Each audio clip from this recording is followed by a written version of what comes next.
ಅಯ್ಯಯ್ಯೋ ಅನ್ಯಾಯ ಅಯ್ಯಯ್ಯೋ ಅನ್ಯಾಯ. ಬೇಡ ಬೇಡ, ಪರ ಭಾಷೆ ನಟಿಯರನ್ನು ತರೋದು ಬೇಡ.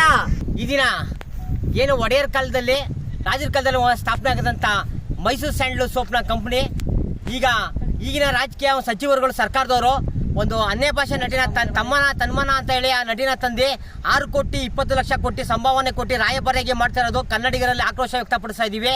ಮತ್ತೆ ಈಗಿನ ಪರಿಸ್ಥಿತಿಯಲ್ಲಿ ಒಂದು ತೆರಿಗೆ ಹಣನ ಫೋನ್ ಮಾಡೋ ಬದಲು ನಮ್ಮದೇ ರಾಜ್ಯದಾದಂಥ ಒಳ್ಳೊಳ್ಳೆ ಪ್ರತಿಭೆಗಳು ಒಳ್ಳೊಳ್ಳೆ ಕಲಾವಿದರುಗಳು ತುಂಬಾ ಜನ ಇದ್ದಾರೆ. ಅಂತನ್ನ ಉಪಯೋಗಿಸ್ಕೊಂಡು ಯುವ ಪ್ರತಿಭೆನ ಬೆಳಕಿಗೆ ತರಬೇಕು.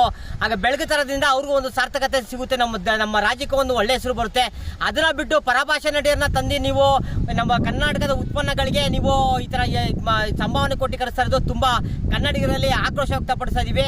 ನೀವೇನಾದ್ರು ಅನ್ಯ ಭಾಷೆ ನಟಿಯರನ್ನ ತಂದು ಕರ್ನಾಟಕದ ಉತ್ಪನ್ನಗಳಿಗೆ ನೀವು ರಾಯಭಾರಿಗೆ ತಗೊಳ್ಳೋದೇ ಆದ್ರೆ ನೀವು ಏನು ಮೈಸೂರು ಸ್ಯಾಂಡಲ್ ಸೋಪ್ ಏನಿದೆ ಅದನ್ನ ನಾವು ಜಾನುಗಾರುಗಳಿಗೆ ಒಂದು ತೊಳೆಯೋಕೆ ನಾವು ಉಪಯೋಗಿಸ್ತೀವಿ ಹೊರತು ಯಾವುದೇ ಕಾರಣಕ್ಕೂ ಸಾರ್ವಜನಿಕರಾಗ್ಲಿ ನಮ್ಮ ಕನ್ನಡ ಅಭಿಮಾನಿಗಳಾಗ್ಲಿ ಯಾವುದೇ ಕಾರಣಕ್ಕೂ ಆ ಸೋಪ್ನ ಉಪಯೋಗಿಸಲ್ಲ ಅಂತ ಒಂದು ವಿರೋಧ ವ್ಯಕ್ತಪಡಿಸ್ತಾ ಇದೀವಿ.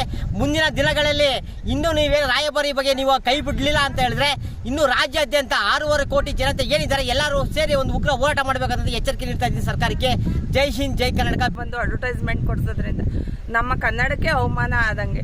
ನಮ್ಮ ಯುವ ಪ್ರತಿಭೆಗಳು ನಮ್ಮ ಕನ್ನಡದವರೇ ಸ್ಟಾರ್ಗಳು ಅಷ್ಟೊಂದು ಜನ ಇದ್ದಾರೆ. ಪುನೀತ್ ರಾಜ್ಕುಮಾರ್ ಫ್ರೀಯಾಗಿ ನಂದಿನಿ ಹಾಲ್ಗೆ ಅವರು ಅಡ್ವರ್ಟೈಸ್ಮೆಂಟ್ ಮಾಡಲಿ.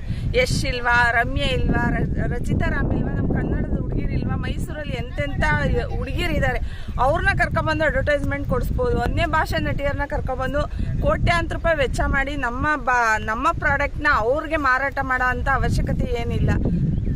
ಹಂಗಾಗಿ ಇದನ್ನು ನಿಲ್ಲಿಸ್ಬೇಕು. ನಮ್ಮ ಯುವ ಪ್ರತಿಭೆ ಕನ್ನಡದವ್ರನ್ನೇ ಕರ್ಕೊಬಂದು ಅವ್ರನ್ನೇ ಜಾಹೀರಾತು ಕೊಡಿಸ್ಬೇಕು ಅಂತ ಕೇಳ್ಕೊತಾ ಇದ್ದೀವಿ.